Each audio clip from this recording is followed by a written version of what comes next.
kung hindi man kayo tatakbong Vice President, you're still running for Senator? Hindi na rin po. Hindi na kayo Hoy, tatakbo? That's your bakit? plan? Wala na kayong planong Di ba kailangan kayo ni tumakbo ulit? President Inday kung sakasakali? Tsaka bakit? Kasi kaya po ako tumakbo, kasi sinabi ni Digong, na yan ang vehicle para maging federal tayo. Maging unicameral, lahat ng dreams ko.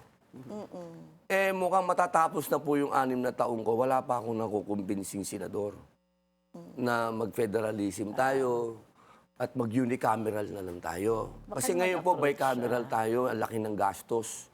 Sobrang laki ng gastos at ang bagal Paano tumakbo. po ngayon kung sabihin ni FPRRD, o sige, pagka naging presidente si VP Sara, pwede na nating ituloy ang federalism. Or at Pero least mag-VP ka. Maumpisahan yung Oo, at Hindi least- naman pero natin mahaba sinasabi kasing yung proseso rin yan, oo. federalism ay madali. Yeah. Pero may mga groundwork na kailangan Umpisahan maumpisahan. na. Actually, dapat dekada nang nakalipas na na-relay yung groundwork na yon.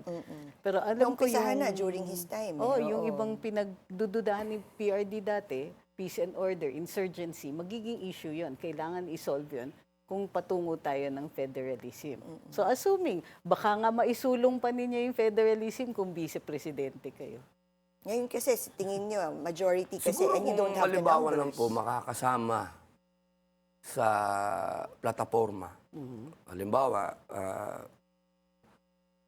inilagay talaga ni VP sa plataforma niya yung May roadmap pa. federalism at maging unicameral kami, pwede siguro.